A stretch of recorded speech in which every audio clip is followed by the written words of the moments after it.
Dear Esperanza, ayoko na sana ikwento to, pero baka makatulong sa iba.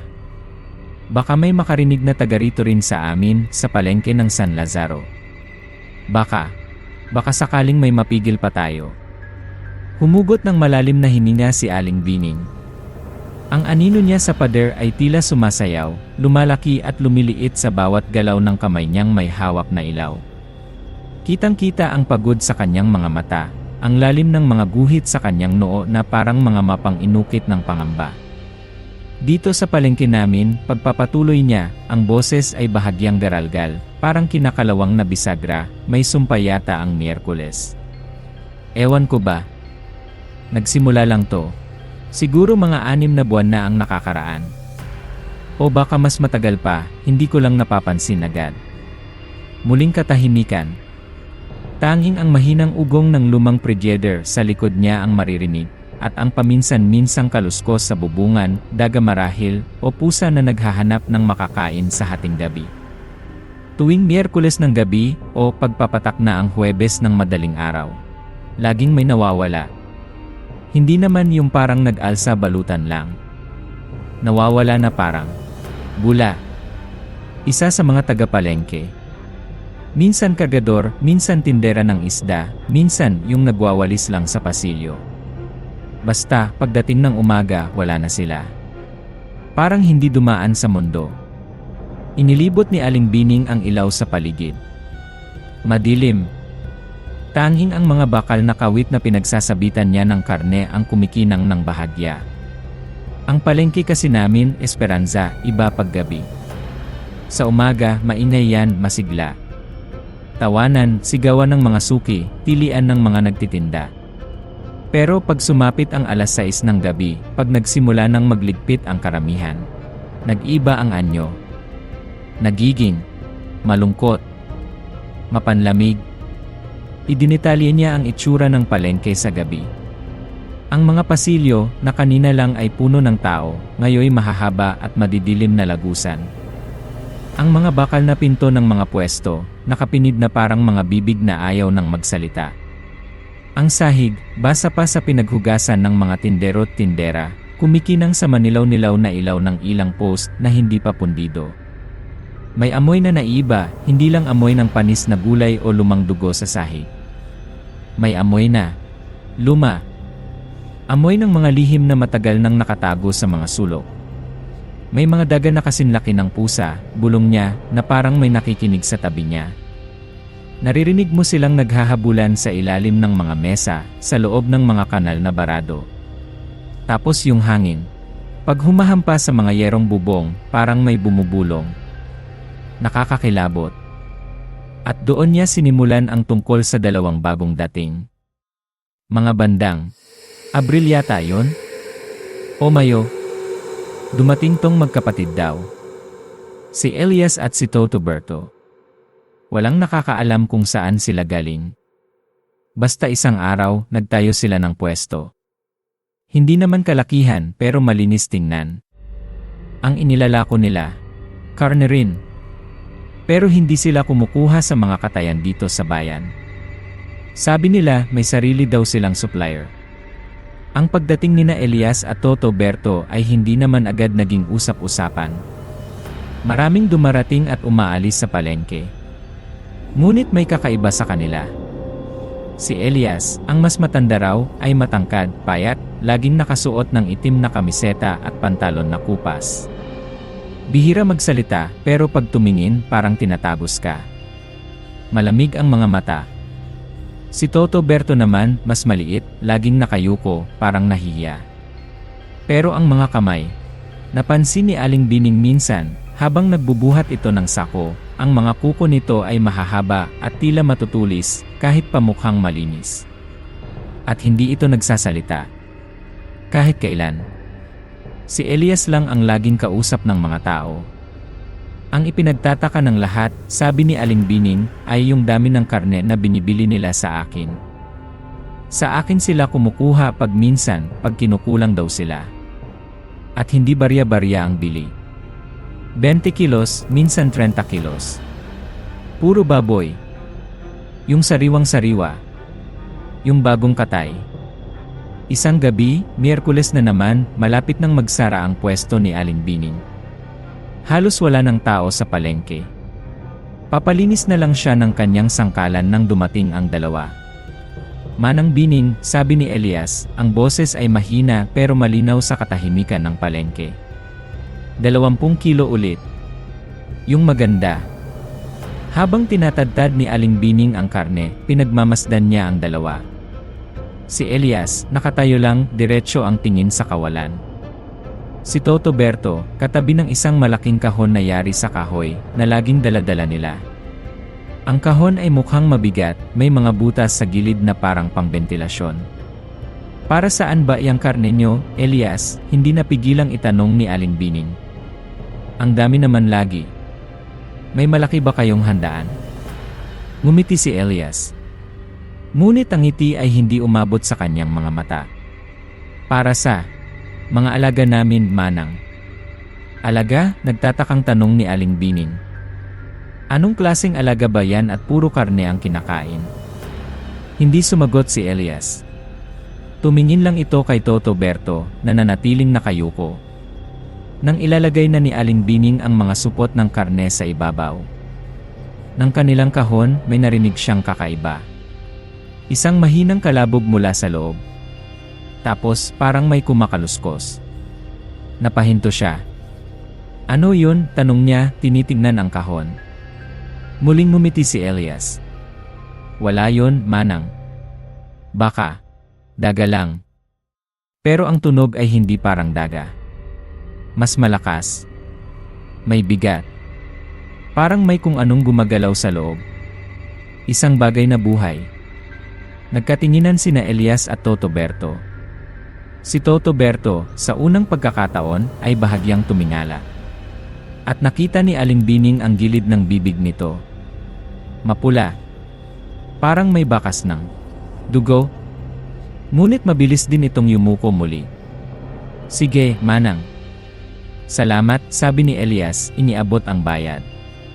Eksakto.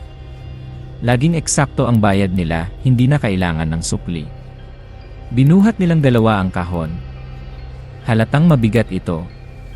Habang papalayo sila, pilit na inaalala ni Aling Bining ang tunog. Kalabog. Kaluskos. Parang may nagpupumiglas sa loob. Kinabukasan, Huwebes ng umaga, kumalat ang balita. Si Mang Cardo, ang matandang nagtitinda ng kape at pandesal sa may bukana ng palengke, ay hindi nagbukas ng pwesto. Hinanap siya ng kanyang anak. Walang tao sa bahay nila. Ang tanging naiwan sa kanyang maliit na pwesto sa palengke ay ang kanyang termos, nakataob sa sahig. At sa may bandang likuran ng palengke, malapit sa kanal na laging barado at mabaho, natagpuan ang isang pares ng lumang tsinelas ni Mang Cardo. Ang isang kapares ay may bahid ng natuyong putik at dugo. Maitim na dugo. Doon ako nagsimulang kabahan talaga, Esperanza, sabi ni Aling Bining, ang boses ay nanginginig na. Yung kahon. Yung kaluskos. Yung nawawala tuwing Miyerkules. Hindi ako mapakali. May mali. May mali sa dalawang yon. Itinutok niya ang ilaw sa kanyang mukha. Kitang-kita ang takot sa kanyang mga mata. At iyon pala. Simula pa lang yun. Alam mo, Esperanza, pagkatapos nung nangyari kay Mang Cardo, nagmatsyag na talaga ako. Lalo na sa dalawang yon.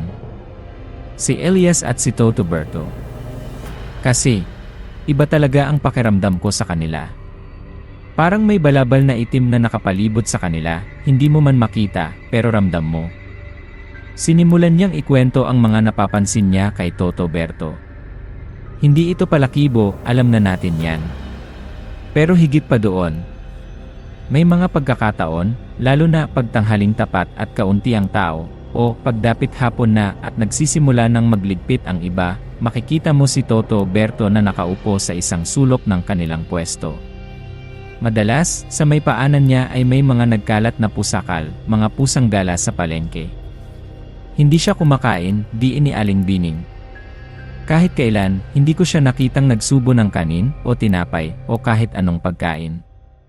Yung mga tinderang sa karinderya nagtataka rin. Kahit minsan daw, hindi umorder sa kanila yang si Berto. Si Elias, kumakain paminsan-minsan. Pero si Berto, wala. Pero ang mas nakakakilabot, ayon kay Aling Bining, ay ang bibig ni Toto Berto. May isang beses, napadaan ako sa pwesto nila. Wala si Elias. Si Berto lang ang nandoon, nakaupo sa bangkito niya, nakatingin sa mga pusa. Akala ko tulog pero paglapit ko, gising siya. Nakatitig lang. Tapos bigla siyang dumila sa labi niya. At kitang-kita ko, Esperanza. Kitang-kita ko ang pula ng dila niya. Hindi yung pula na parang uminom lang ng soft drinks na Fanta. Pulang matingkad. Parang dugo ng manok na pinapatay para sa tinola. Parang sariwang dugo. Napalunok si Aling Bining. Tila sariwa pa rin sa alaala niya ang eksenang iyon. Ang maputlang mukha ni Berto, ang walang emosyong mga mata, at ang dila na kasing pula ng kamatayan. Hindi lang ako ang nakapansin, pagpapatuloy niya. Si Aling Loring, yung nagtitinda ng gulay sa tapat ko, may naikwento rin siya. Nanginginig pa nga siya nung sinabi niya sa akin.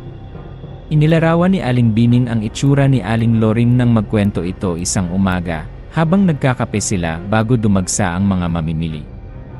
Si Aling Loring, nakilala sa pagiging masayahin at madaldal, ay putlang-putla at halos pabulong kung magsalita.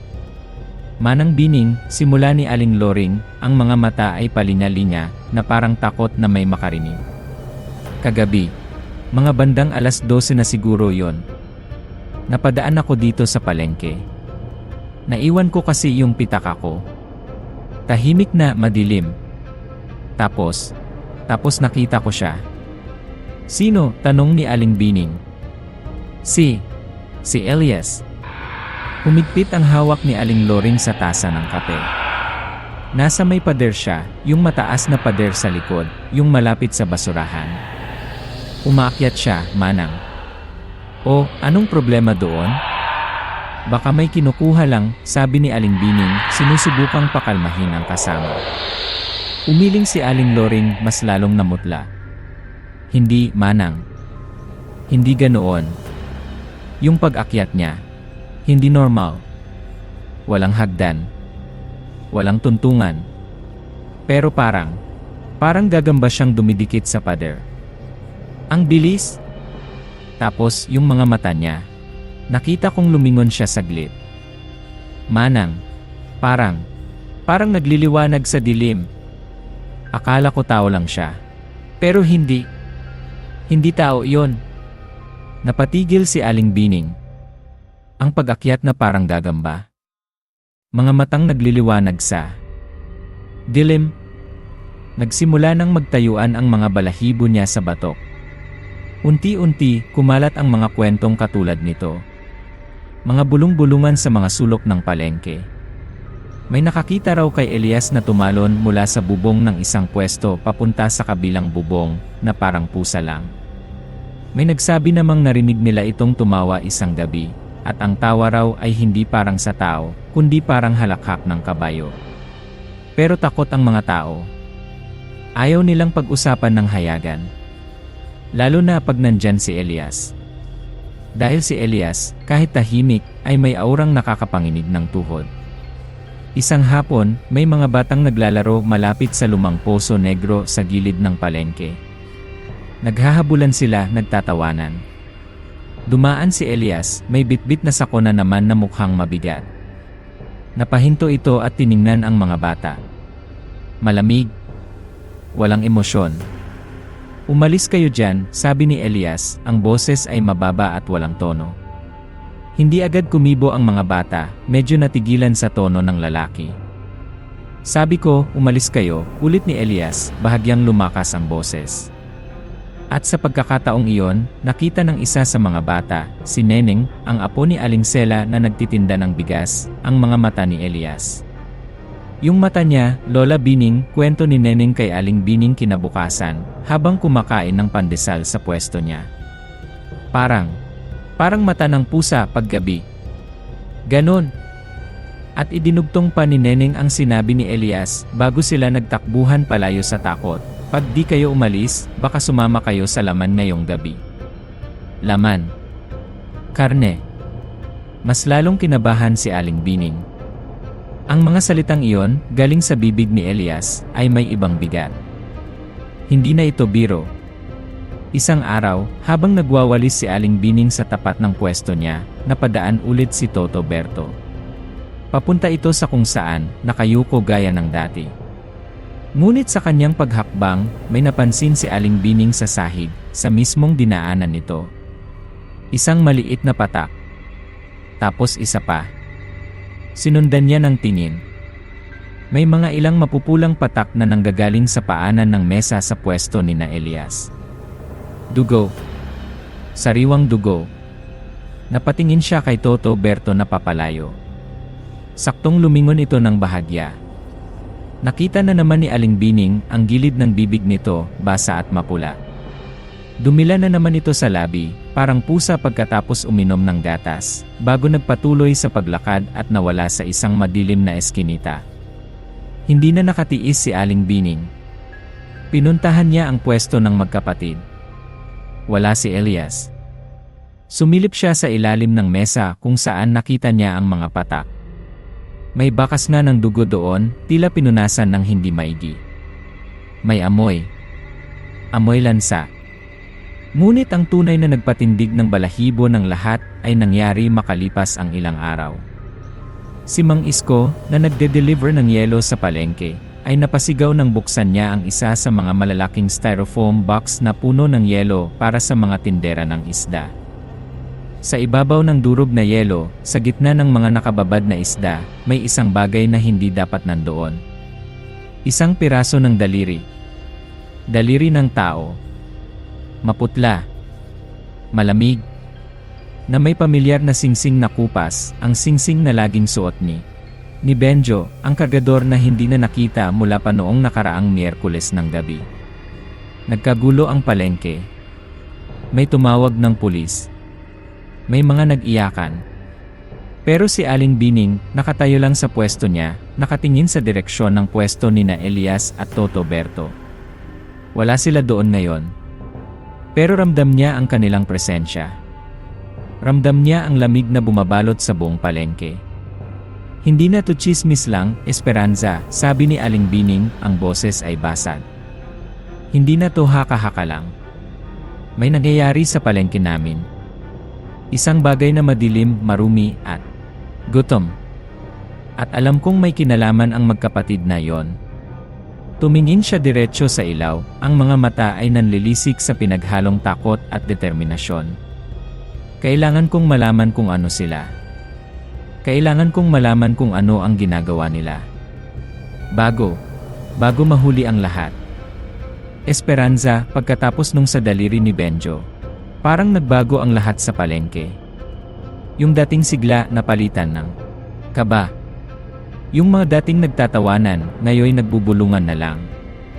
Lahat kami, pakiramdam namin, may mga matang nakamasid sa amin mula sa dilim. Lalo na pagpapalubog na ang araw. Hindi na mapakali si Aling Bining. Ang imahe ng daliri sa yelo, ang pulang dila ni Berto, ang pag-akyat ni Elias sa pader, lahat yon ay naglalaro sa isip niya, paulit-ulit. Alam niyang delikado, pero may kung anong nagtutulak sa kanya na alamin ang katotohanan. Siguro dahil pwesto niya ang katapat nila. Siguro dahil nararamdaman niyang siya, o isa sa mga mahal niya sa palengke, ang maaaring isunod. Isang gabi, pagpapatuloy niya, ang boses ay halos pabulong, Miyerkules na naman yon. Maagang nagsara ang halos lahat. Ako na lang yata at si Aling Loring ang natira, nagliligpit pa. Tahimik. Sobrang tahimik. Yung tipong maririnig mo ang pagtibok ng sarili mong puso sa kaba. Tapos na siyang maglinis ng kanyang pwesto. Nakalock na ang mga prejeeder. Pinatay na niya ang ilaw sa loob ng kanyang maliit na tindahan. Pero bago siya umuwi, hindi niya mapigilang mapatingin sa pwesto ni na Elias at Berto sa tapat. Nakasara na rin ito, natatakpan ng isang makapal at maduming lona o trapal na kulay gray. Laging nakatakip yan pag sarado sila. Walang sinumang nakakaalam kung ano ang itsura ng loob ng pwesto nila kapag wala sila. Hindi ko alam kung anong pumasok sa isip ko, Esperanza, pag-amin niya. Siguro dala ng takot o ng pagkausyoso na rin. Dahan-dahan akong lumapit sa pwesto nila. Palinga-linga. Baka may makakita. Baka biglang dumating si Elias. Nang nasa tapat na siya ng trapal, huminto siya. Pinakiramdaman ang paligid. Tanging ang mahinang ihip ng hangin at ang malayong kahol ng aso ang naririnig niya. Itinaas niya ang kanyang kamay, nanginginig ng bahagya, at hinawakan ang gilid ng trapal. Magaspang ito at medyo mamasa-masa. Dahan-dahan niyang iniangat ang laylayan ng trapal, sapat lang para masilip niya ang ilalim. Madilim sa loob, pero may kaunting liwanag na tumatagos mula sa post sa labas. Walang gaanong makita, mga walang lamang kahon, isang lumang bangkito, mga nakasabit na kawit na walang laman. Normal lang sana tingnan. Pero may naamoy siya. Esperanza ang amoy. Hindi ko maipaliwanag, sabi ni Aling Bining, napapangiwi na parang naamoy niya ulit ito. Hindi siya yung ordinaryong amoy ng palengke. Hindi amoy panis na isda o bulok na gulay. Hindi rin amoy ng dugo na nakasanayan ko na bilang magkakarne. Suminghot siya ng mas malalim, pilit inaamoy ang hangin na nagmumula sa ilalim ng trapal. Amoy. Amoy bulok na laman, paglalarawan niya, nanginginig ang boses. Pero hindi lang yun. May halo siyang, parang amoy ng camphor. Yung ginagamit sa patay. Tapos may matamis na amoy din pero nakakasuka. Amoy na parang lumang dugo na hinaluan ng kung anong kemikal. Isang bagay na hindi mo gugustuhing malanghap. Bigla siyang nakarinig ng kaluskos mula sa di kalayuan. Agad niyang binitawan ang trapal at mabilis na lumayo, ang puso niya ay kumakaripas sa dibdib. Hindi niya nakita kung sino o ano yon, pero sapat na para mapaatras siya.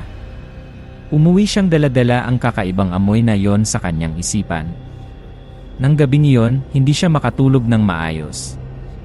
At nang sa wakas ay dinalaw siya ng antok, isang masamang panaginip ang gumising sa kanya. Nasa palengke daw ako, Esperanza, kwento niya, ang mga mata ay nanlalaki sa alaala. Pero hating gabi, walang tao. Madilim. Tanging ang mga hilera ng karne sa pwesto ko ang may ilaw, pero hindi normal na ilaw. Parang may sariling buhay ang mga karne, kumikinang ng mamula-mula. Sa panaginip niya, tumatakbo siya sa mga pasilyo ng palengke, pero parang walang katapusan ang mga ito. May humahabol sa kanya, pero hindi niya makita kung sino. Ang naririnig lang niya ay ang mga yabag na mabibigat sa likuran niya at ang sarili niyang paghingal. Tapos may narinig akong boses. Boses ng bata. Umiiyak. Inay, tulungan mo ako. Inay. Ang boses ni Aling Bining ay pumiyok. Hinahanap ko kung saan galing pero paikot-ikot lang ako. Hanggang sa may humablot sa braso ko mula sa likod. Napahinto siya sa pagkukwento, napalunok ulit. Paglingon ko, si Elias. Pero hindi mukha ni Elias ang nakita ko, Esperanza. Nanginginig na siya ng husto ngayon. Ang katawan, si Elias. Pero ang ulo niya, ulo ng baboy. Pero hindi yung lutong lechon. Ulo ng baboy na buhay. Gumagalaw ang mga mata, bumubuka ang muso at tumutulo ang laway na may kasamang dugo. Tapos, hinila niya ako. Kinakalagkad niya ako papunta sa mga kawit ng karne ko. Nagising si Aling Bining na sumisigaw, basang-basa ng pawis, ang puso niya ay parang gustong kumawala sa dibdib. Ang amoy mula sa ilalim ng trapal, yun din ang amoy na naamoy niya sa kanyang panaginip. Amoy ng baboy na nabubulok, amoy ng dugo, amoy ng kamatayan. Kinabukasan, lutang siya sa palengke. Pilit niyang itinatago ang kanyang takot, pero alam niyang kitang-kita ito sa kanyang mga mata. Habang nag-aayos siya ng kanyang paninda, may lumapit sa kanyang isang matandang lalaki. Si Mang Celso, ang dating mag-uuling sa kabilang baryo, na medyo nawala na raw sa sarili mula nang masunog ang kanyang bahay ilang taon na ang nakalipas. Madalas itong palaboy-laboy sa palengke, namamalimos o kung minsan ay nakikipag-usap sa sarili. Manang Bining. Bulong ni Mang Celso, ang mga mata ay ligaw, ang damit ay punit-punit. O, Mang Celso, anong kailangan mo? Eto, pandesal, sabi ni Aling Bining, inaabutan ito ng tinapay. Pero hindi kinuha ni Mang Celso ang tinapay. Lumapit pa ito ng kaunti, ang hininga ay amoy alak at lumang araw. Nakikita ko sila, Manang, bulong nito, ang mga mata ay nakatutok sa pwesto ni na Elias sa tapat. Lagi silang nandyan paggabi. Nagmamasid. Sino, Mang Celso? Tanong ni Aling Bining, kahit alam na niya ang tinutukoy nito. Sila. Ang mga mata ni Mang Celso ay nagpakita ng bahagyang linaw, isang kislap ng dating katinuan na nababalutan ng takot. Hindi sila katulad natin, Manang. Tumingin ito kay Aling Bining. Pag tumagal pa sila dyan, dagdag nito, ang boses ay naging mas mariin, halos isang babala, wala nang matitira sa atin. Ubusin nila tayo. Pagkasabi noon, tumalikod na si Mang Celso at naglakad palayo, pabalik sa kanyang sariling mundo ng anino at bulong. Naiwan si Aling Bining na tulala. Ang sinabi ng matandang baliw ay tumagos sa kanya. Wala nang matitira sa atin. Maya-maya lang dumating si Elias. Mag-isa. Dumiretso ito sa pwesto nila. Bago ito pumasok sa ilalim ng trapal, lumingon ito saglit sa direksyon ni Aling Bining. At sa sandaling iyon, sa ilalim ng mapusyaw na ilaw ng umaga, nakita ni Aling Bining ang isang bagay na nagpatigil sa kanyang paghinga. Ngumiti si Elias. Isang mabilis na ngiti lang. Pero sapat na para makita ni Aling Bining ang dulo ng kanyang mga ngipin sa gilid. Mahahaba. At matutulis. Parang pangil. Napapikit si Aling Bining. Pagdilat niya, wala na si Elias, nasa loob na ng pwesto nila. Nagduda siya sa sarili niya. Nakita ba niya talaga yon? O guni-guni lang niya dala ng takot at puyat? Pero sa kaibuturan ng kanyang puso, alam niya ang nakita niya. At alam niyang ang amoy, ang panaginip, ang babala ni Mang Celso, at ang pangil ni Elias ay magkakaugnay.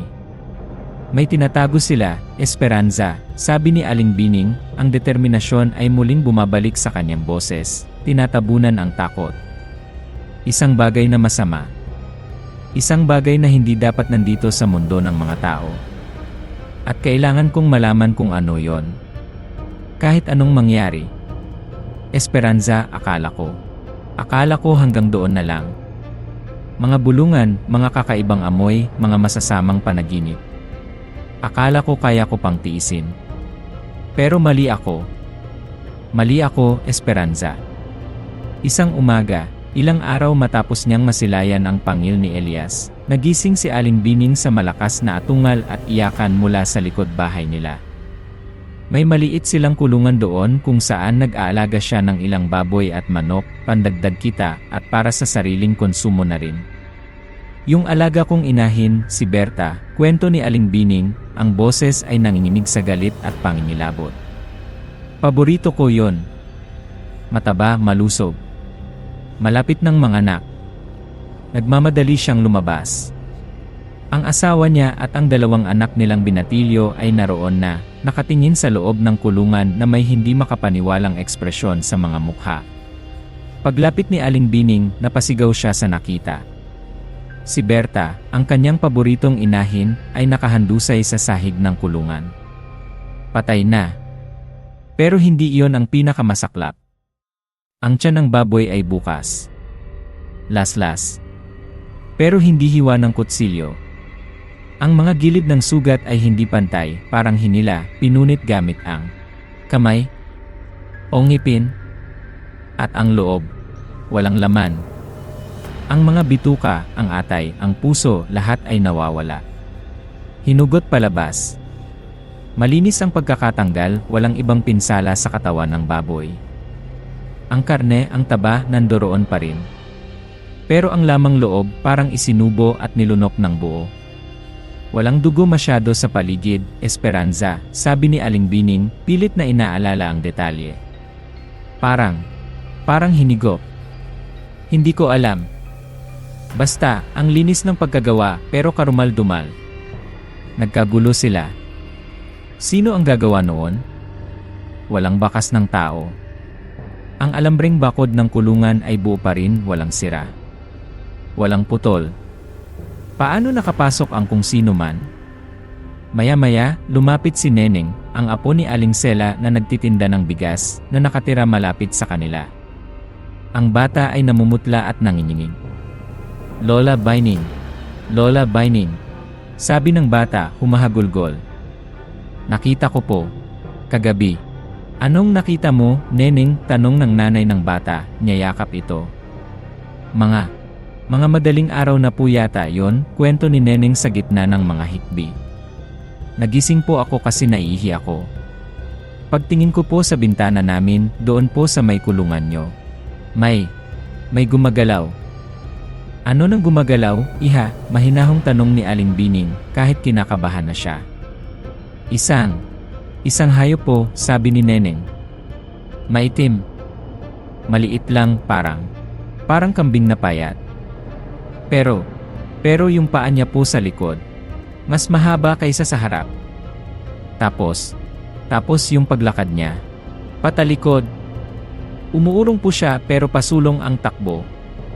Tapos tumalon po siya. Mataas? Nawala po sa may pader niyo. Nagkatinginan ang mga matatanda. Kambing na patalikod ang lakad. Mahahaba ang hulihang paa. Tumatalon ng mataas. Ang mga deskripsyon ay tumutugma sa isang nilalang na kinatatakutan sa mga kwentong bayan, lalo na sa mga probinsya. Isang nilalang na sinasabing lumalabas sa gabi para sumipsip ng dugo o kumain ng lamang loob ng mga hayop. At kung minsan, pati ng tao. Sigbin. Halos pabulong na sabi ng asawa ni Aling Bining, napapaantanda. Narinig ito ng ibang kapitbahay na nakikiusyoso na rin. Kumalat ang salita.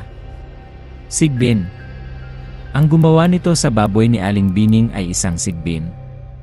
Ang sigbin, ayon sa mga matatanda, ay isang nilalang ng kadiliman. May iba't ibang itsura depende sa kwento, minsan parang aso na walang ulo, minsan parang kambing na may malalaking tainga at mahabang buntot na parang latigo, at ang pinakakilalang katangian, ang kakayahang maglakad ng patalikod habang ang ulo ay nakasuksok sa pagitan ng mga hulihang binti. Sinasabing alaga ito ng mga aswang, o ito mismo ay isang uri ng aswang. Umiinom ito ng dugo sa pamamagitan ng anino ng biktima, o kaya'y direktang kumakain ng lamang loob. Biglang naalala ni Aling Bining sina Elias at Toto Berto. Ang pagbili nila ng maraming karne. Ang amoy sa ilalim ng trapal nila. Ang pag-akyat ni Elias sa pader na parang hindi tao. Ang mapupulang labi ni Berto. Ang pangil. Posible kaya? Sila ba ang may alagang sigbin? O sila mismo? Hindi na niya napigilan ang sarili. Kinahapunan, pagkatapos niyang ipahakot ang bangkay ng kanyang baboy, walang gustong kumain noon, itinapon na lang nila sa malayo, pumunta siya sa palengke. Diretso siya sa pwesto nila. Nandoon si Elias, nag-aayos ng mga karne sa display counter nila. Elias, tawag ni Aling Bining, ang boses ay mataas at nanginginig sa galit at takot. Napatingin si Elias. Malamig pa rin ang mga mata. Walang bakas ng pagkagulat. Bakit, Manang Bining? Tanong nito. Anong ginawa niyo sa baboy ko? Sigaw ni Aling Bining. Napatingin ang ilang tindera sa paligid. Bahagyang kumunot ang noo ni Elias. Baboy niyo, Manang. Wala kaming ginagawa sa baboy niyo. Sinungaling. Kayo ang may gawa noon. Yung alaga niyo. Yung sigbin. Hindi nagbago ang ekspresyon ni Elias. Tinitigan lang niya si Aling Bining. Wala kaming alam sa sinasabi mo, Manang. Baka kung ano lang yan. Huwag mo akong lokohin, Elias. Alam kong may kinalaman kayo. Yung mga nawawala dito. Yung mga Manang, putol ni Elias, ang boses ay nanatiling mahinahon pero may bigat na nagpatigil kay Aling Bining. Mag-ingat ka sa mga binibitawan mong salita. Baka magsisi ka. May kung anong lamig sa tono ni Elias na nagpakilabot kay Aling Bining. Gusto pa sana niyang sumagot pero parang may pumipigil sa lalamunan niya. Sa di kalayuan, nakita ni Aling Bining ang isang pamilyar na anyo. Isang matandang lalaki, payat, may balbas, nakaupo sa isang bangkito sa gilid ng palengke, malapit sa pwesto ng mga nagbebenta ng uling at panggatong. Si Mang Doro, ang albularyo. Dati siyang laging nasa palengke, nagbebenta ng mga halamang gamot at mga anting-anting. Pero itinaboy siya ilang taon na ang nakalipas dahil napagbintangan siyang mambabarang at medyo nawawala na raw sa sarili. Ngayon lang ulit siya nakita ni Aling Bining doon. Tahimik lang si Mang Doro. May hawak siyang maliit na sanga at iginuguhit niya ito sa lupa sa kanyang harapan. Mga kakaibang simbolo. Mga bilog, mga krus na pabaliktad, mga linyang paikot-ikot. Pagkatapos niyang gumuhit, kumuha siya ng kaunting puting pulbos mula sa maliit na supot sa kanyang baywang at ibinudbod ito sa kanyang iginuhit. Pagkatapos ay pumikit siya at bumulong ng kung anong dasal o orasyon. Nang magmulat siya ng mata, tumingin siya sa direksyon ni na Aling Bining at Elias. Nagtama ang tingin nila ni Aling Bining. Isang makahulugang tingin. Pagkatapos ay tumingin siya kay Elias. Matagal. Seryoso. Bago siya dahan-dahang tumango at nagsalita, hindi malakas pero sapat para marinig ni Aling Bining sa gitna ng bahagyang katahimikan, may gumagalaw na hindi natin nakikita. Hindi pinansin ni Elias si Mang Doro. Tumingin lang ulit ito kay Aling Bining. At sa pagkakataong iyon, may ginawa si Elias na nagpatindig lalo ng mga balahibo ni Aling Bining. Naalala ni Aling Bining ang kanyang cellphone. Mula nang magsimula ang mga kababalaghan, sinimulan na niyang i-record ang mga nangyayari para sa kanyang Dear Esperanza video log at para na rin magkaroon ng ebidensya. Kanina pa pala niya hawak ang cellphone at naka-on ang video recording. Tumingin si Elias hindi kay Aling Bining kundi diretso sa lente ng kamera ng cellphone niya. Tinitigan nito ang kamera. At sa screen ng cellphone ni Aling Bining, kitang-kita niya sa loob ng isang segundo lang bago ito bumalik sa normal ang mga mata ni Elias. Ang itim ay nasa puti, ang puti ay nasa itim. Napaurong si Aling Bining, nabitawan niya ang cellphone. Bumagsak ito sa semento pero hindi naman nabasag. Nagmamadali niya itong pinulot. Pagtingin niya ulit kay Elias, normal na ulit ang mga mata nito. Nakangiti na naman ito, yung ngiting hindi umaabot sa mata, yung ngiting may bahid ng pangil. Mag-ingat ka sa pag-uwi, Manang, sabi ni Elias, bago ito tumalikod at pumasok na sa kanilang pwesto. Naiwan si Aling Bining na nanginginig, hawak ang cellphone. Ang imahe ng baliktad na mata ni Elias ay nakatatak na sa kanyang isipan. Sigbin. Bulong niya sa sarili. Hindi lang sila may alagang Sigbin, Esperanza. Sila mismo ang halimaw. Alam na niya ngayon. Hindi na ito simpleng hinala. Kailangan niyang gumawa ng paraan. Kailangan niyang humingi ng tulong. At iisa lang ang naisip niyang maaaring makatulong sa kanya. Si Mang Doro, ang albularyo. Esperanza, pagkatapos nung sa mata ni Elias. Nung makita ko yung kabaliktaran. Alam ko nang hindi na biro to, hindi na ito simpleng magnanakaw ng lamang loob ng hayop. Mas malalim. Mas madilim. At alam kong kailangan ko ng tulong na hindi kayang ibigay ng pulis o ng barangay.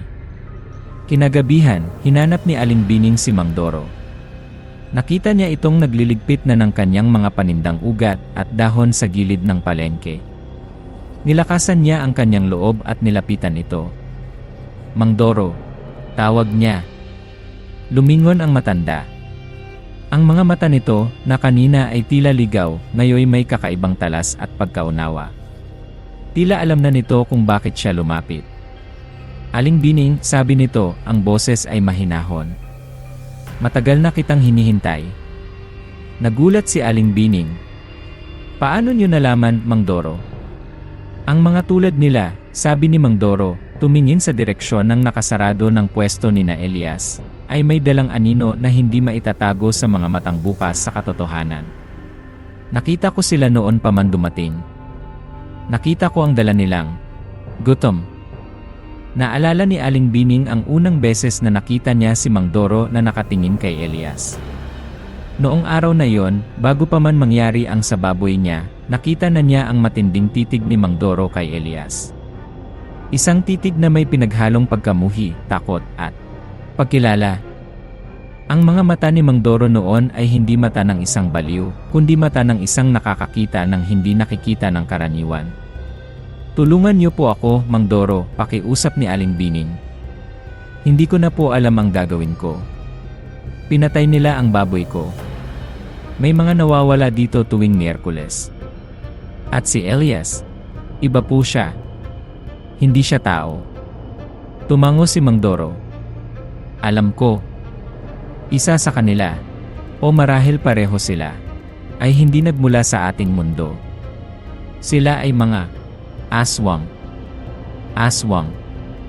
Ang salitang kinatatakutan ng lahat. Ang salitang bumabalot sa mga kwento ng lagim sa gabi.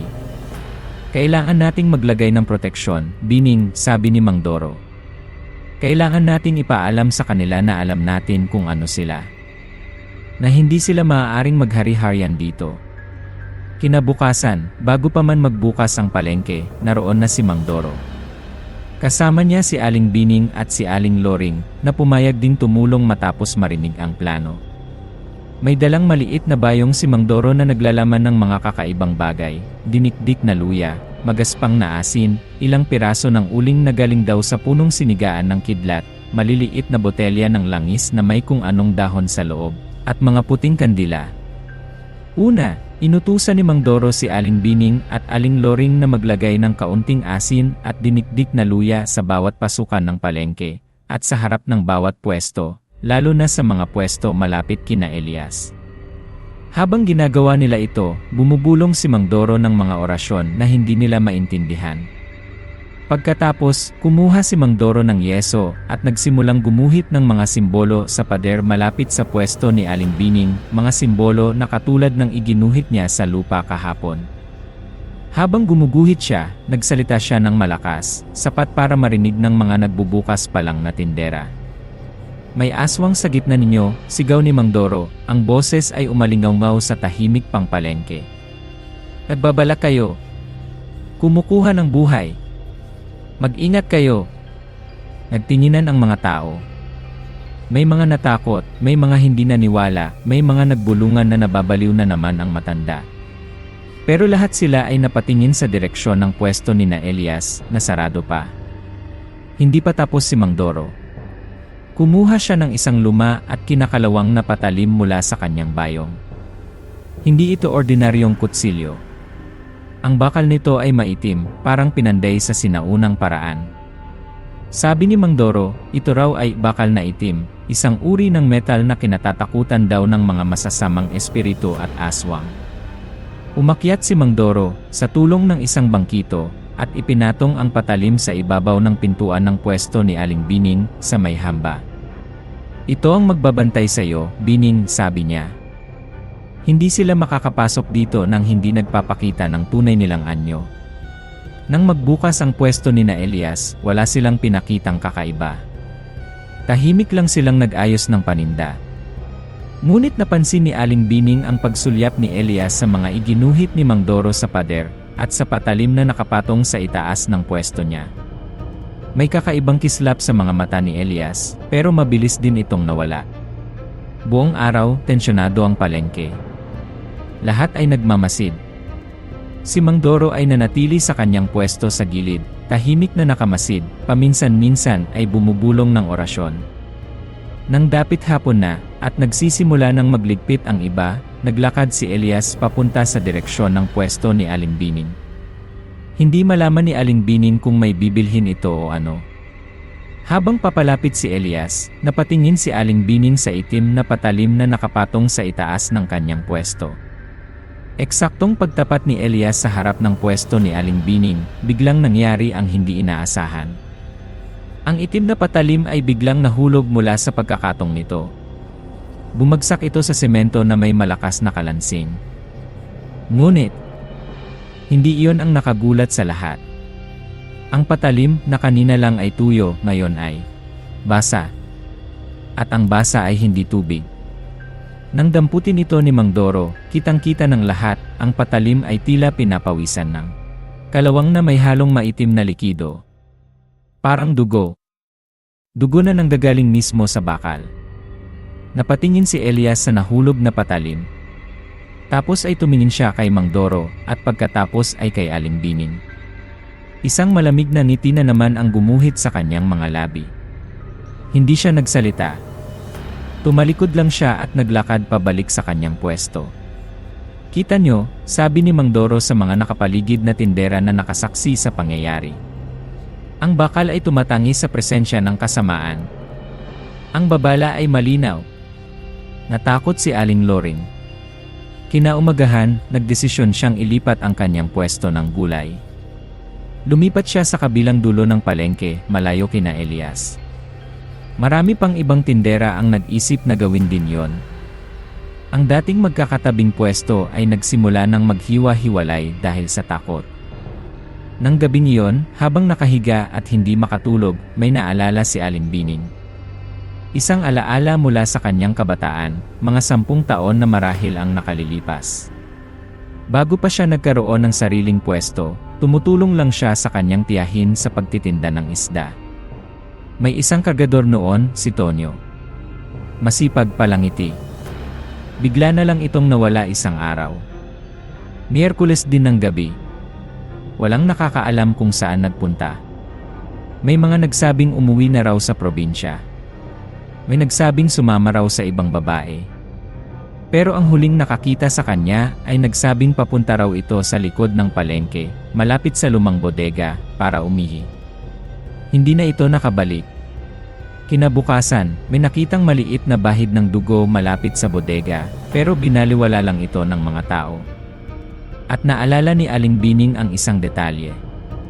Noong mga panahong iyon, may isang lalaking tumutulong din sa pagbubuhat sa palengke. Tahimik lang. Payat. Laging nakaitim. Hindi niya maalala ang pangalan. Pero ang mga mata, parang pamilyar. Pamilyar sa lamig. Pamilyar sa kay Elias. Posible kaya na ang nangyayari ngayon ay nangyari na rin noon? Na ang halimaw ay hindi bago, kundi nagbalik lang. Esperanza, sabi ni Aling Bining sa kanyang recording, ang boses ay puno ng bagong takot. Hindi ito ang unang pagkakataon. Nandito na sila dati pa. At kung nagawa nilang manatili noon, anong pumipigil sa kanila ngayon?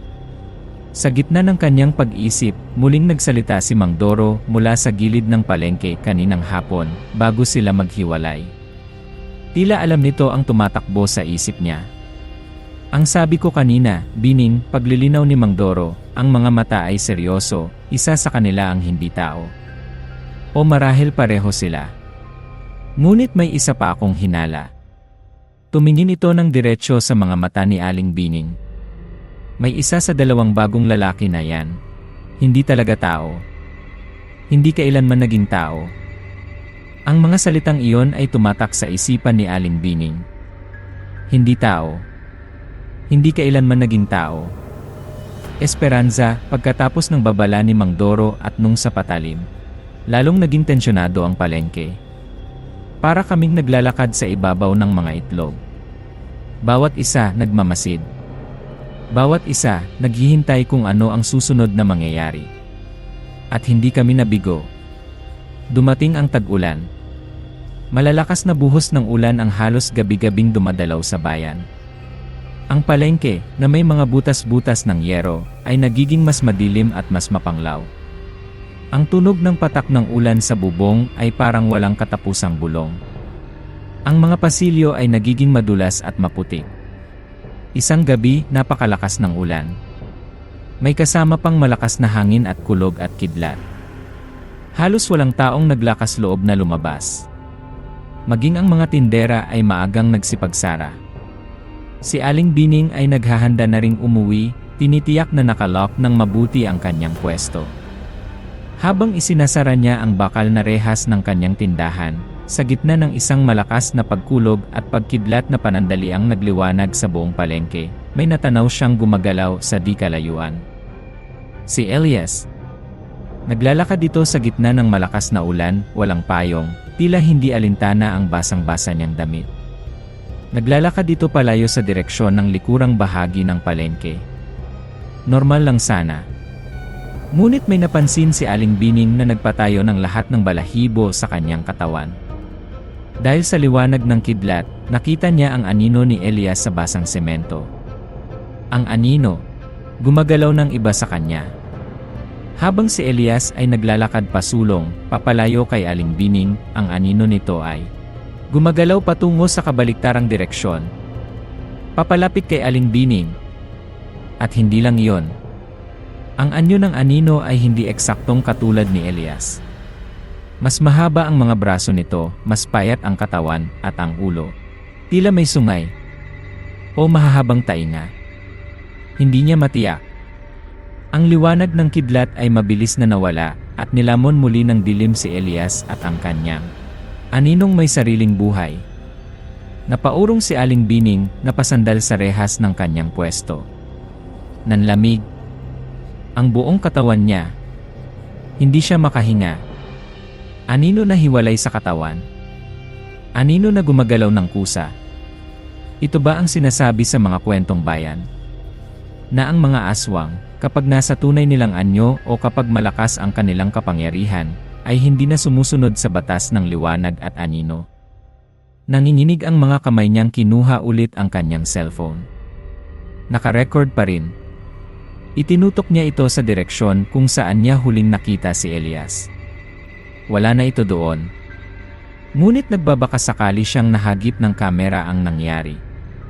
Pag-uwi niya sa bahay, basang-basa rin ang ulan, agad niyang sinubukang i-rewind ang video.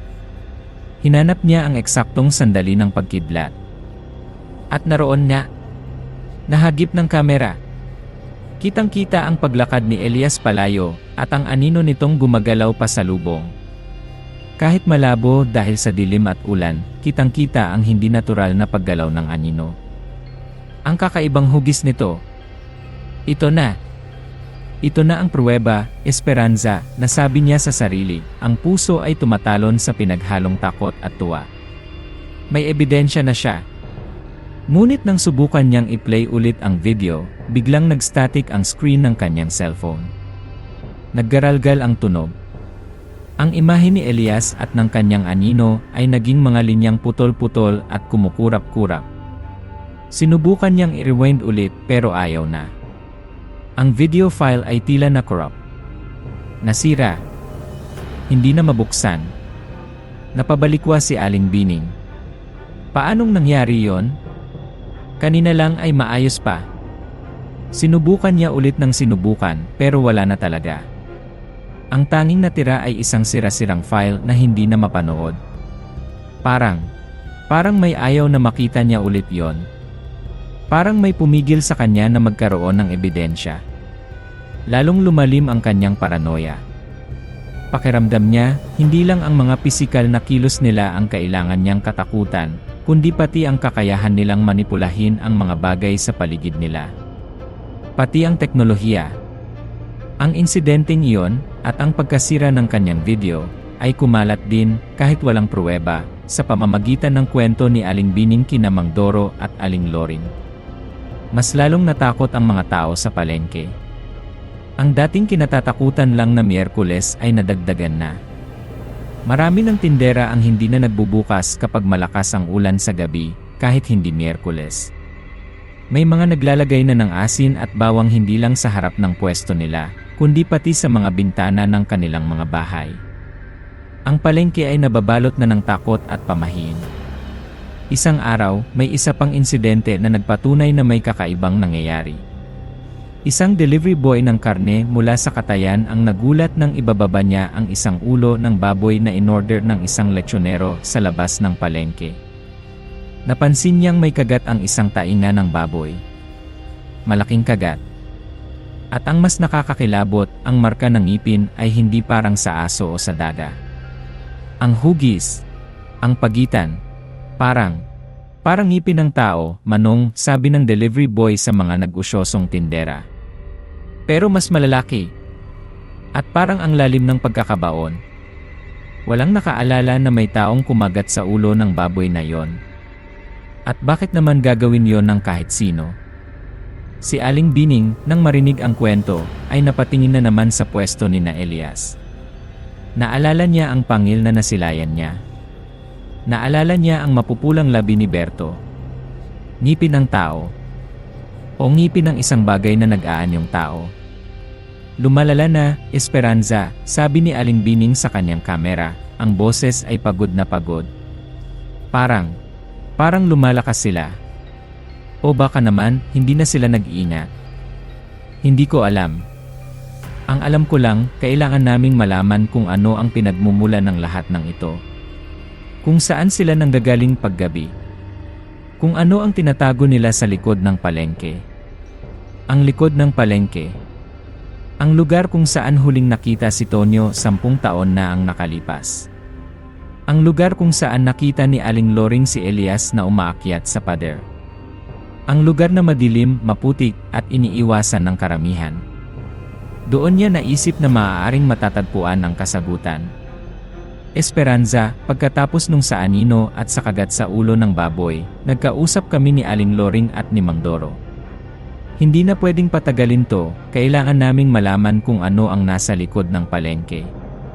Kung may tinatago ba sila doon. Nagpasya silang tatlo. Isang gabi, hindi Miyerkules, pero makulimlim at walang buwan, magtatagpo sila pagkasara ng palengke. Magmamasid sila sa likurang bahagi. Hindi sila lalapit agad, mag-obserba lang muna. Ayaw pa nga sanang pumayag ni Mang Doro, kwento ni Aling Bining. Masyado daw delikado. Pero sabi ko, mas delikado kung hahayaan lang namin sila. Kailangan naming malaman kung may pugad ba sila doon. Nang gabing iyon, pagkatapos magligpit at magsara ng kani-kanilang pwesto, nagkita-kita sila sa isang madilim na sulok, malayo sa mga post ng ilaw.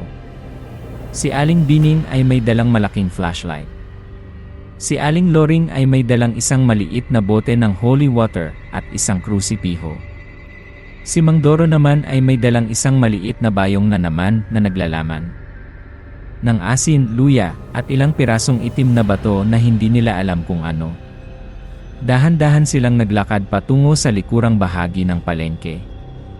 Ang lugar na ito ay tambakan ng mga nasirang kahon, mga lumang gulong, at iba pang basura na hindi nakokolekta agad.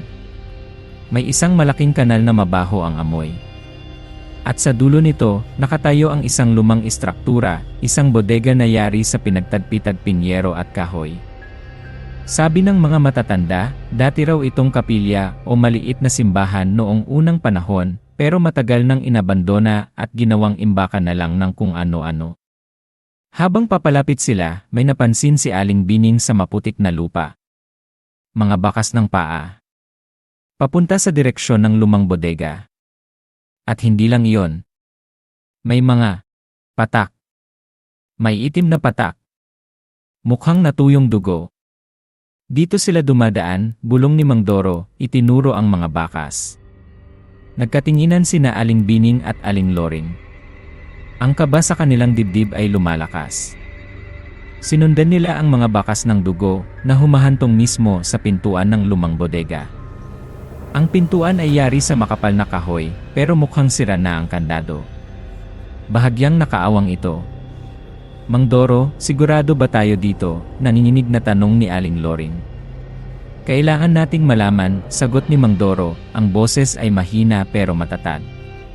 Kumuha siya ng asin mula sa bayong at iwinisik ito sa may pintuan bago niya itinulak ito ng dahan-dahan. Isang masangsang na amoy ang sumalubong sa kanila pagbukas ng pinto. Mas matindi pa sa amoy na naamoy ni Aling Bining sa ilalim ng trapal ni na Elias. Amoy ng pinaghalong bulok na laman, natuyong dugo, alimuom, at isang bagay na matamis at nakakahilo. Itinutok ni Aling Bining ang kanyang flashlight sa loob. Malawak ang bodega, mataas ang kisam na puno ng agyu-iyo at pugad ng mga paniki na nagliparan sa biglaang liwanag. Ang sahig ay lupa lang, basa at madulas.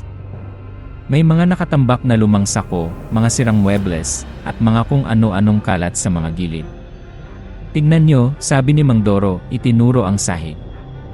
Sa liwanag ng flashlight, nakita nila ang mas maraming bakas ng dugo. Tila may kinakaladkad papunta sa gitna ng bodega. Sinundan nila ito ng tingin.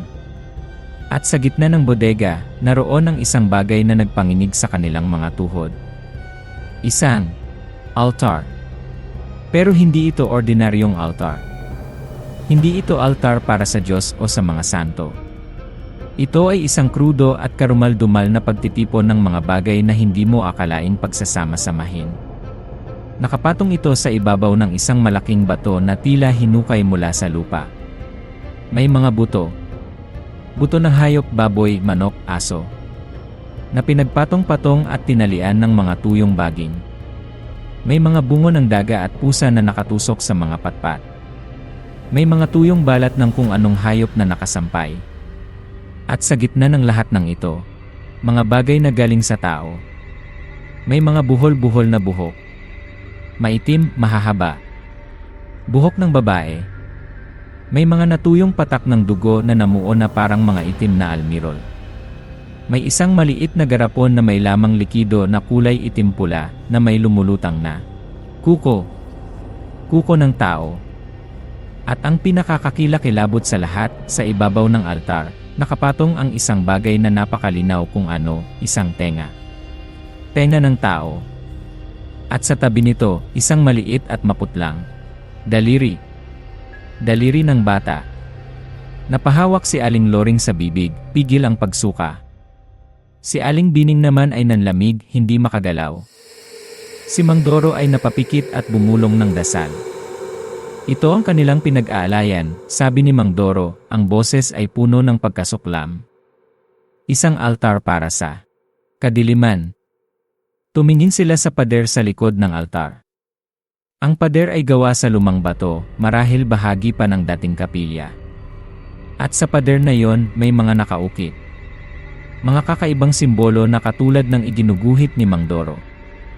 At sa gitna ng mga simbolo, may malalaking letra na inukit gamit ang dugo o isang matulis na bagay. Malinaw ang pagkakasulat sa isang lumang alpabeto o paraan ng pagsulat na hindi pamilyar kay Aling Bining. Pero nabasa ito ni Mang Doro. Is-igbiayen. Basa ni Mang Doro sa unang salita. Magbian goon ke.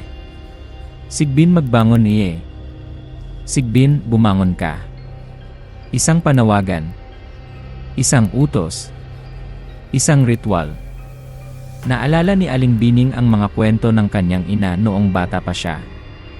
Mga kwentong hindi dapat pinapakinggan. Mga salitang hindi dapat binibigkas. Mga nilalang na hindi dapat tinatawag. Ang sigbin. Ang alagad ng aswang. Ang kumakain ng lamang loob.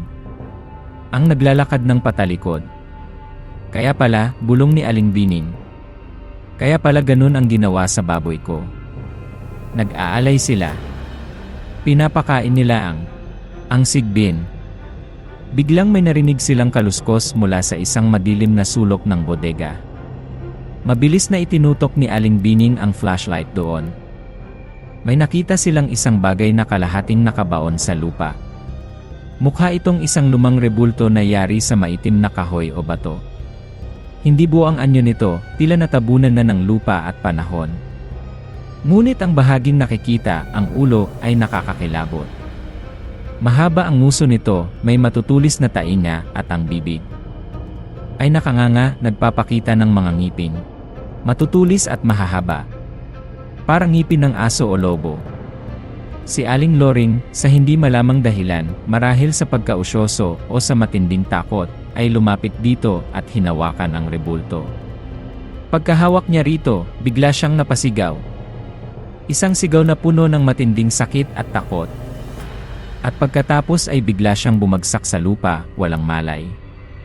Loring, sigaw ni Aling Bining, agad na lumapit. Tinapik niya ang pisngi ng kaibigan pero hindi ito gumagalaw. Ang mga mata nito ay nakadilat pero blanko. Binuhatin natin siya. Alis na tayo dito, sabi ni Mang Doro, ang mukha ay puno ng pag-aalala.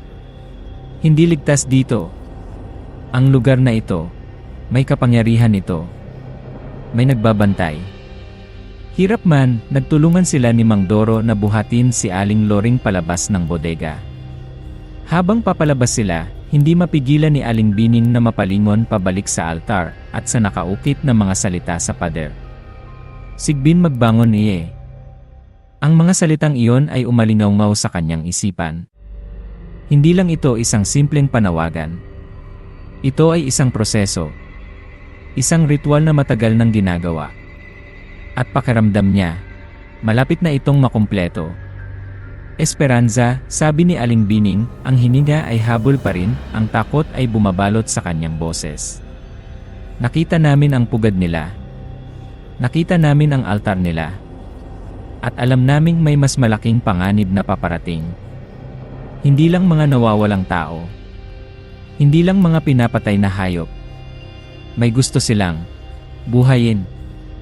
At kailangan naming mapigilan sila. Esperanza, pagkatapos naming madiskubre yung altar sa lumang bodega. At pagkatapos mahimatay ni Aling Loring, nag-iba na talaga ang takbo ng mga pangyayari. Hindi na kami pwedeng magpatumpik-tumpik pa. Alam namin kailangan naming kumilos, pero hindi namin alam kung paano. Si Aling Loring ay nagkamalay din pagkalipas ng ilang oras, pero ayon sa kanya, wala siyang maalala matapos niyang hawakan ang rebulto. Ang tanging nararamdaman niya ay isang matinding lamig at takot na hindi maipaliwanag. Hindi na siya bumalik sa palengke kinabukasan. Nagkulong na lang siya sa bahay nila. Si Mang Doro naman ay mas naging abala sa paggawa ng mga proteksyon, mga anting-anting na gawa sa kung ano-anong ugat at buto, mga dasal na ibinubulong sa langis. Pero aminado siyang mahina ang kanyang kakayahan laban sa uri ng kasamaan na kinakaharap nila. Ito'y sinaunang uri ng kapangyarihan, Bining, sabi ni Mang Doro sa kanya. Mas matanda pa sa akin, mas matanda pa sa mga ninuno ko. Hindi ko alam kung kakayanin natin sila. Habang nasa ganito silang kalagayan ng kawalan ng katiyakan, isang hindi inaasahang bagay ang dumating kay Aling Bining. Isang mensahe sa kanyang cellphone mula sa isang numerong hindi rehistrado. Walang pangalan. Ang tanging laman ng mensahe ay isang attachment, isang litrato. Nang buksan niya ito, una ay hindi niya maintindihan. Isa itong lumang litrato, kupas na, medyo may mga tupi at gasgas. Kuha ito sa isang okasyon, piyesta yata, base sa mga banderita sa likod. Maraming tao sa litrato, mga nakangiti, mga mukhang masaya. Tipikal na lumang larawan mula sa probinsya. Pero may sinabi ang nagpadala sa text message, kasama ng litrato, tingnan mong mabuti ang lalaking nakaputing kamiseta sa may kanan. Ginamit ni Aling Bining ang kanyang daliri para i-zoom in ang litrato sa bahaging tinutukoy. Naroon na ang isang grupo ng mga kalalakihan, nag-inuman yata. At isa sa kanila, isang lalaking payat, medyo nakayuko, hawak ang isang baso, ay nakaputing kamiseta. Tinitigan niya itong mabuti. Nanlaki ang mga mata ni Aling Bining. Nanlamig ang kanyang mga kamay. Ang mukha ng lalaking nakaputing kamiseta sa lumang litratong iyon. Si Toto Berto. Walang duda. Ang hugis ng mukha, ang mga mata, kahit medyo malabo sa litrato, ang ayos ng buhok. Si Toto Berto iyon. Ngunit ang mas nakakagulat, sa ibaba ng litrato, may sulat kamay na petsa, San Lazaro Fiesta, may 15, 1,987. Mahigit 30 taon na ang nakalilipas. Pero ang Toto Berto sa litrato ay kasing itsura pa rin ng Toto Berto na nakikita niya araw-araw sa palengke. Walang pinagbago. Hindi tumanda ni Katiting. Ang mga kasama nito sa litrato ay mukhang mga kasing edad nito noon, pero kung nabubuhay pa sila ngayon, siguradong mga lolo na. Pero si Berto, nanatiling bata. O hindi bababasa, hindi tumatanda. Hindi maaari. Bulong ni Aling Bining sa sarili. Sino ang nagpadala nito? At bakit? Ito ba ay babala? O tulong? Bigla niyang naalala ang sinabi ni Mang Doro, isa sa dalawang bagong lalaki na yan. Hindi talaga tao. Ang litratong ito ang nagpatunay sa hinala niya. Si Berto ay hindi normal. Hindi ito tumatanda. Kasabay ng pagkatuklas na ito, may isa pang kwento na umabot sa kanya. Galing ito kay Lola Pastora, ang halos 100 taon ng bulag na ina ni Aling Sela, yung nagtitinda ng bigas, lola ni Nenin. Si Lola Pastora, kahit bulag na, ay matalas pa rin ang isip at pandinig. Nakaupo lang ito lagi sa isang silyang tumba-tumba sa loob ng pwesto ng anak niya. Isang araw, napadaan si Aling Bining sa pwesto ni Aling Sela. Naroon si Elias, bumibili ng bigas. Nang marinig ni Lola Pastora ang boses ni Elias, habang kausap nito si Aling Sela, bigla itong nagsalita. Sebyong, mahinang sabi ng matanda. Napatingin si Aling Sela sa ina. Inay, ano po yun? Ang boses na yan. Sabi ni Lola Pastora, nakaturo ang nanginginig na daliri sa direksyon ni Elias. Kilala ko ang boses na yan. Si Sebio. Si Mang Sebio. Nagulat si Elias. Napatingin ito sa matanda. May kakaibang ekspresyon sa mukha nito pagkagulat. Pagkilala. Inay, Elias po ang pangalan niya, hindi Sebio, sabi ni Aling Sela. Umiling si Lola Pastora. Hindi. Si Sebio yan. Dati siyang kargador dito sa palengke. Noong dalaga pa ako. Matagal na panahon na. Pero hindi siya tumatanda. Ang boses niya, ganoon pa rin. Si Sebio yan. Hindi na nagsalita si Elias. Nagmamadali itong nagbayad at umalis, dala ang bigas. Naiwan sina Aling Bining at Aling Sela na tulala. Si Elias, tinawag na Mang Sebio. Ng isang matandang nabuhay pa noong mga panahong hapon marahil. At ang sabi ng matanda, hindi ito tumatanda. Ang dalawang impormasyong ito, ang litrato ni Berto mula 1,987 at ang kwento ni Lola Pastora tungkol kay Elias Sebio, ay nagbigay linaw sa maraming bagay para kay Aling Bining. Ang magkapatid ay hindi bago sa lugar na yon. Matagal na sila doon. Umaalis, bumabalik, marahil nag-iba ng pangalan, pero nananatili. Hindi sila tumatanda. Sila ay mga nilalang na nabubuhay ng napakatagal, marahil daan-daang taon na. At ang kanilang pagbabalik ay laging kasabay ng mga kababalaghan, mga pagkawala, mga pagkamatay. Kinahapunan, hindi na nakatiis si Aling Bining. Kailangan niyang harapin si Elias. Kahit natatakot siya, kailangan niyang malaman ang totoo mula mismo dito. Pinuntahan niya ang pwesto nila. Nandoon si Elias, naghihiwa ng karne gamit ang isang malaki at matalas na itak. Si Berto ay nasa sulok gaya ng dati, nakatingin sa kawalan. Elias, sabi ni Aling Bining, pilit pinatatatag ang boses. Tumingin si Elias, huminto sa paghiwa. Manang Bining. Totoo ba? Tanong ni Aling Bining diretso sa mata. Totoo bang matagal ka nang nandito? Na dati kang si Mang Sebio? Hindi nagulat si Elias. Tinitigan lang niya si Aling Bining ng ilang sandali. Pagkatapos, isang mabagal na ngiti ang gumuhit sa kanyang mga labi. Hindi na ito ang malamig na ngiti na dati. Ito ay isang ngating. Alam na. Isang ngiting tila nagsasabing, nahuli mo na ako. Lumapit si Elias kay Aling Bining dahan-dahan.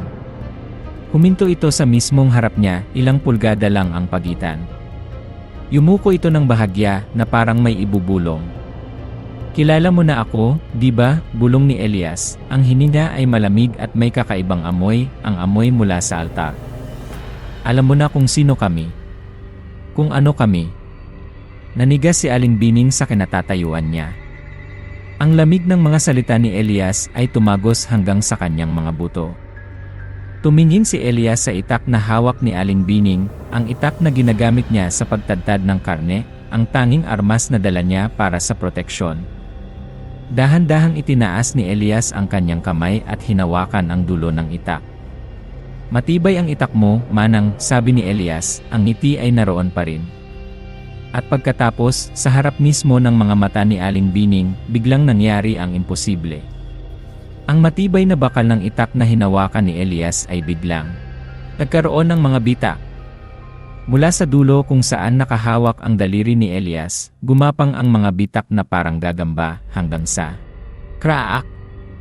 Ang talim ng itak ay nabiyak. Nahulog ang kalahati sa semento na may malakas na lagapa. Naiwan sa kamay ni Aling Bining ang puluhan at ang basag na bahagi ng bakal. Napasinghat si Aling Bining na paatras. Ang lakas, ang kapangyarihang makabasag ng bakal sa isang hawak lang. Umiti lang si Elias. Tumingin ito sa nabasag na itak, tapos ay tumingin ulit kay Aling Bining. Sa sandaling iyon, ang cellphone ni Aling Bining na nakasabit sa kanyang leg, laging naka-standby para sa kanyang video log, ay biglang umilaw. Nag-auto-record ito. Hindi niya alam kung bakit. At sa screen ng cellphone, naitala ang huling sinabi ni Elias bago ito tumalikod at bumalik sa paghihiwa ng karne na parang walang nangyari. Tumingin ito diretso sa lente ng kamera, ang mga mata ay nanlilisik, at sinabi sa isang malamig at tiyak na boses, "Ika'y susunod, Manang." Esperanza. Ika'y susunod, Manang. Paulit-ulit yan na tumatakbo sa isip ko. Hindi na to babala lang. Isa na itong hatol. Alam kong bilang na ang mga araw ko kung wala akong gagawin. Alam kong ako na ang target nila. Siguro dahil sa mga natuklasan ko. O siguro dahil sa isang bagay na matagal ko nang itinatago. Pagkatapos ng pagharap nila ni Elias, at ang pagkasira ng kanyang itak, tumakbo si Aling Bining kay Mang Doro. Ipinakita niya ang video clip, ang natirang ebidensya ng direktang pagbabanta ni Elias. "Kailangan nating kumilos agad, Bining," sabi ni Mang Doro, ang mukha ay seryoso at puno ng pangamba. "Hindi na natin sila mapipigilan sa ordinaryong paraan. Kailangan nating gawin ang ritual. Ang ritual para protektahan ang iyong kaluluwa. At para subukang isara ang lagusan na binubuksan nila para sa halimaw." Nag-alinlangan si Aling Bining. "Ritual? Ano ng klaseng ritual?" "May kapalit ito, Bining," pag-amin ni Mang Doro. "Ang ganitong uri ng proteksyon ay nangangailangan ng alay. Hindi materyal na bagay. Hindi buhay ng iba. Kundi bahagi ng iyong sarili." Tumingin ito sa mga kamay ni Aling Bining. "Dugo. Ang iyong dugo ang magiging selyo laban sa kanila. Dugo ang kabayaran sa dugong nais nilang kunin."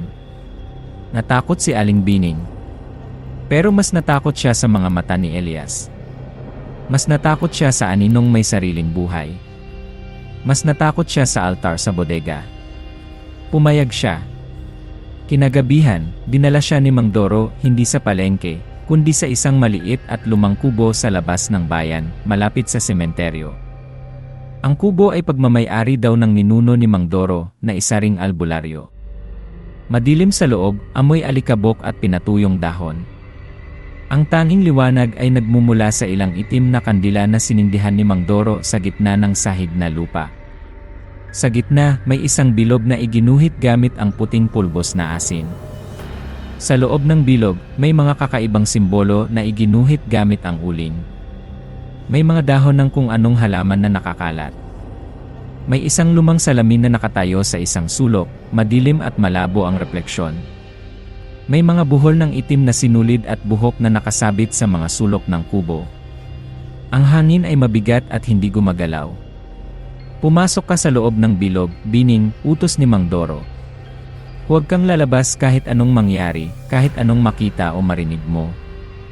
Ito ang iyong santuaryo." Nanginginig na pumasok si Aling Bining sa loob ng bilog na asin. Pinaupo siya ni Mang Doro sa gitna. Inabutan siya nito ng isang maliit at matulis na patalim na gawa sa pinakintab na buto. "Pag sinabi ko, hiwaan mo ang iyong palad," sabi ni Mang Doro. "Hindi kailangang malalim. Ang mahalaga ay ang dugo. Patakan mo ang mga batong ito." May inilapag si Mang Doro sa harap niya, 3 itim at makinis na bato.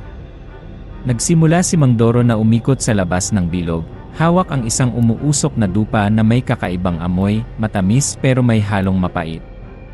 Bumubulong siya ng mga salitang hindi maintindihan ni Aling Bining. Mga salita sa lumang wika, mga pangalan na hindi pamilyar. Habang tumatagal ang pagbulong ni Mang Doro, nagsimulang maramdaman ni Aling Bining ang pagbabago sa paligid. Ang hangin ay tila lalong bumigat. Ang anino mula sa mga kandila ay tila sumasayaw ng mas mabilis. May naririnig siyang mga bulong, mahihina, maraming boses, na parang nanggagaling sa mga dingding sa ilalim ng lupa. Manatili kang matatag, Bining, sigaw ni Mang Doro. Tinatawag nila ang iyong pangalan. Huwag mong papansinin. Pumikit si Aling Bining, pilit na nagko-concentrate. Ngunit habang nakapikit siya, hindi dilim ang nakita niya, kundi mga alaala. Mga alaala na matagal na niyang ibinaon. Nakita niya ang sarili niya, bata pa. Mga 14 o 15 taong gulang. Nasa palengke rin. Gabi. Nagtatago siya sa likod ng mga sako ng bigas. Nanginginig sa takot. Sa hindi kalayuan, sa ilalim ng liwanag ng buwan na tumatago sa butas na bubong, nakita niya ang isang anyo. Isang lalaki. Payat. Nakatalikod dito pero pamilyar ang tindig. May hawak itong buto. Isang mahabang buto na maputi. Buto ng tao. At sa harap nito may nakahandusay. Hindi niya maaninag kung ano o sino. Pero may naririnig siyang mahinang tunog, tunog ng inunguya. Tunog ng paghigop. Biglang lumingon ang lalaki. At nakita ni Aling Bining ang mukha nito sa liwanag ng buwan. Bata pa. Hindi kasing tanda ni Elias ngayon, pero ang mga mata.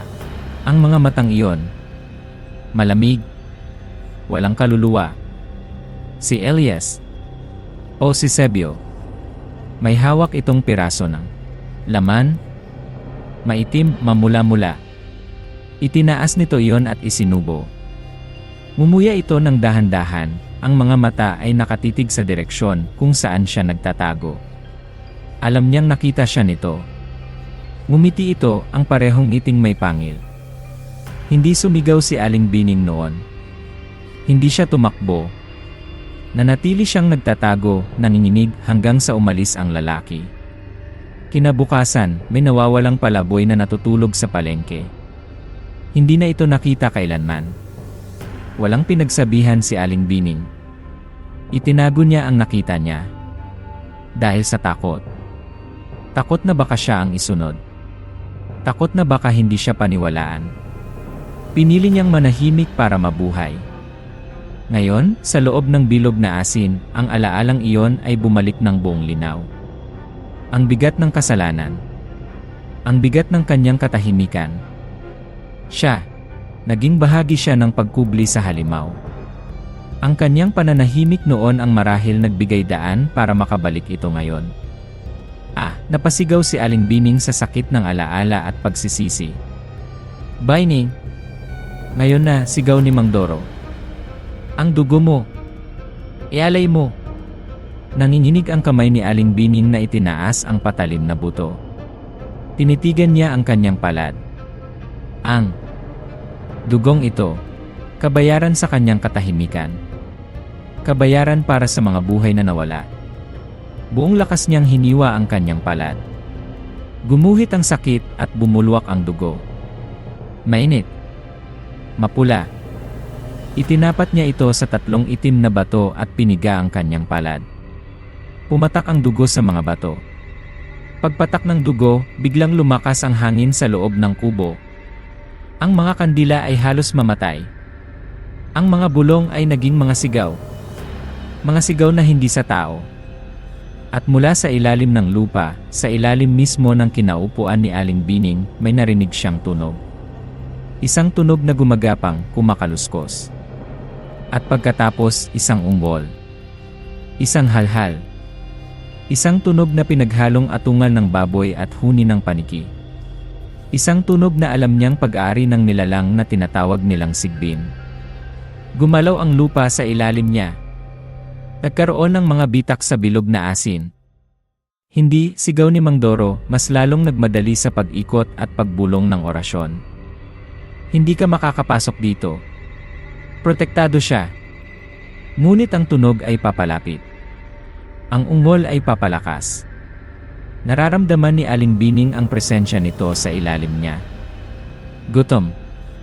Galit. Gusto nang sumuko ni Aling Bining. Gusto na niyang tumakbo palabas ng bilog.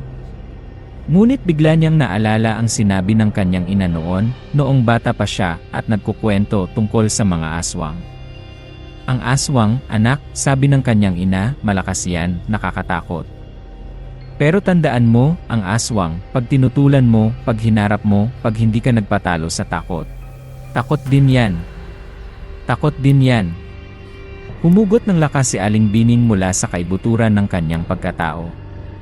Ang takot ay naroon pa rin pero tinabunan niya ito ng galit. Galit para sa mga nawala. Galit para kay Mang Cardo, kay Benjo, sa kanyang baboy. Galit para sa sarili niya sa kanyang matagal na pananahimik. Hindi. Bulong niya, ang mga mata ay nanlilisik habang nakatingin sa lupa. Hindi ka mananalo. Hindi na yon. Pinigapan niya ang kanyang sugatang palad.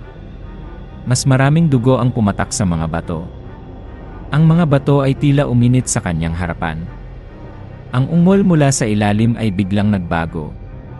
Mula sa pagiging agresibo, naging parang nagdadalawang isip. Parang nasasaktan. At pagkatapos dahan-dahan, humina. Papalayo. Hanggang sa nawala na ito. Ang paggalaw ng lupa ay tumigil. Ang hangin ay kumalma. Ang mga kandila ay muling tumuwid ng ningas. Nakahinga ng maluwag si Mang Doro, napaupo sa sahig sa labas ng bilog, pagod na pagod. Si Aling Bining ay naiwang nakaupo sa gitna, ang palad ay duguan, ang buong katawan ay nanginginig pero buhay.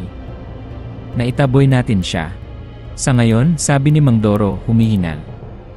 Ang dugo mo, Bining. Naging pananggalang ito. Pero hindi pa tapos ang laban. Naramdaman nila ang ginawa natin. Magagalit sila. Alam ni Aling Bining na tama si Mang Doro. Ang ritual na ito ay hindi ang katapusan. Ito ay simula pa lang ng tunay na digmaan. Esperanza. Natapos ang gabi ng ritual. Nakaligtas ako. Pero hindi ibig sabihin noon, tapos na ang lahat. Sa totoo lang, parang doon pa lang nagsimula ang tunay na katapusan. Paglabas nila ni Mang Doro mula sa lumang kubo kinaumagahan, pagod man at nanginginig pa rin, may kakaiba silang naramdaman. Ang hangin ay mas malamig. Ang langit ay mas madilim kahit pasisikat na ang araw. Parang may nagbabadyang unos. At hindi nga sila nagkamali. Nang gabing iyon, isang malakas na bagyo ang tumama sa kanilang bayan. Hangin na sumisipol na parang mga kaluluwang ligaw. Ulan na humahampas na parang mga bato sa mga yero. Kulob na yumanig sa buong kalupaan. Kidlat na halos walang tigil sa pagliwanag sa madilim na kalangitan. Sa gitna ng malakas na bagyo, bandang hating gabi, isang nakakagulat na balita ang kumalat sa mga residente na malapit sa palengke. Ang lumang bodega sa likod ng palengke. Nasusunog. Sa kabila ng malakas na ulan, malaki ang apoy. Nilalamon nito ang buong istruktura. Walang makalapit dahil sa lakas ng hangin at ulan at sa tindi ng apoy. Walang bumbero na makapasok agad. Pinanood na lang ng mga tao mula sa malayo ang pagtupok ng apoy sa lugar na pinagmumulan ng kanilang takot. Walang nakaalam kung paano nagsimula ang sunog. May nagsabing tinamaan daw ng kidlat. May nagsabing sinadya daw sunugin. May nagsabing, kusa lang daw itong nagliyab na parang isinusumpa ang sarili nito. Kinabukasan, paghupa ng bagyo, abo na lang ang natira sa kinatatayuan ng lumang bodega. Ang amoy ng usok at sunog na kahoy ay humalo sa amoy ng basang lupa at nabubulok na basura. Kasabay ng pagkawala ng bodega, nawala na rin sina Elias at Toto Berto. Nang puntahan ng mga pulis na sa wakas ay umaksyon na dahil sa sunog, ang pwesto nila sa palengke, wala na sila doon. Ang pwesto ay walang laman, malinis na parang hindi ginamit kailanman. Walang bakas. Walang naiwang gamit. Parang bula silang naglaho. Hinanap sila sa buong bayan sa mga karatig baryo. Pero wala. Walang Elias. Walang Toto Berto. Walang Mang Sebio. Walang nakakita sa kanilang pag-alis. Nakahinga ng maluwag ang karamihan sa palengke. Tapos na raw ang bangungot. Wala na ang mga aswang. Sinunog na ng apoy ang kanilang pugad. Pero si Aling Bining, hindi siya mapanatag. Nawala sina Elias at Berto. Nasunog ang altar. Pero ang pakiramdam niya, hindi pa tapos. May naiwan. May nagpapatuloy. Alam mo, Esperanza, sabi niya, ang boses ay halos bulong na lang. Bumalik ako sa pagtitinda pagkatapos ng ilang araw. Sinubukan kong ibalik sa normal ang lahat. Sinabi ko sa sarili ko, tapos na. Malaya na kami. Ngunit bawat gabi, pagkatapos niyang magsara ng pwesto, habang naglilinis siya sa dilim, may naririnig siya. Isang mahinang tunog. Kalabog. Kaluskos. Nanggagaling sa ilalim ng sarili niyang pwesto. Sa ilalim ng sementadong sahig kung saan siya nakatayo. Noong una, akala niya guni-guni lang. Daga lang siguro. O pusa. Pero habang tumatagal, palakas ito ng palakas. At ang tunog, pamilyar. Katulad ng tunog na narinig niya mula sa kahon ni na Elias at Berto noon. Katulad ng tunog na narinig niya sa ilalim ng lupa noong gabing isinagawa ang ritual. Ang tunog ng isang bagay na gumagalaw. Isang bagay na nagpupumiglas. Isang bagay na naghihintay. Hindi na niya kinaya. Pagkalipas ng isang linggo, isinara niya ng tuluyan ang kanyang pwesto ng karne. Ang pwestong minana pa niya sa kanyang mga magulang. Ang pwestong bumuhay sa kanyang pamilya.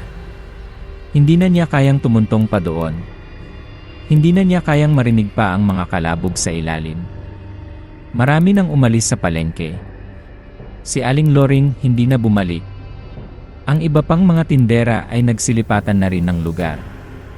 Ang natira na lang ay Ilan, si Aling Sela na nagtitinda ng bigas, ang tindera ng tinapay, ilang magkakarne na naglakas loob bumalik. At si Mang Doro, na nananatili sa kanyang pwesto sa gilid, tahimik na nagmamasid, laging may hawak na mga anting-anting. Ako? Eto, sabi ni Aling Bining, itinuro ang sarili. Ang kamera ay nakatutok sa kanyang mukha. Kitang-kita ang sugat sa kanyang palad na naghihilom pa lang. Nasa bahay lang. Nagtatanim ng gulay sa paso. Nag-aalaga ng manok. Pilit na namumuhay ng normal. Pero ang mga mata niya ay nagsasabi ng ibang kwento. May takot pa rin doon. May pagkabaliw na sumisilip. Bigla siyang ngumiti. Tapos ay tumawa ng bahagya. Isang tawang walang saya. Isang tawang may pain. Pero alam mo ba, Esperanza, sabi niya, ang ngiti ay nawala, napalitan ng isang seryosong titig. Tuwing gabi, naririnig ko pa rin sila. Hindi na lang sa palengke. Minsan, sa ilalim ng bahay nila. Minsan, sa bubungan. Mga kaluskos. Mga mahinang ungol. At ang pinakamatindi, tuwing kabilugan ng buwan, sabi niya, ang boses ay naging halos hangin na lang. Biglang may tumulong dugo mula sa kanyang ilong. Hindi niya ito pinansin. Patuloy lang siyang nakatitig sa kamera. Huwag kayong magtitinda ng karne. Kapag ang buwan ay bilog. Tumulo pa ang dugo mula sa kanyang ilong. Umiti siya ulit pero ang mga mata niya ay nanlilisik na ngayon. Isang ngiting hindi na kay Aling Bining. Isang ngiting pamilyar. Malamig. May bahid ng pangil. Huwag kayong magtitiwala sa katahimikan, dagdag pa niya, ang boses ay tila nag-iba na rin.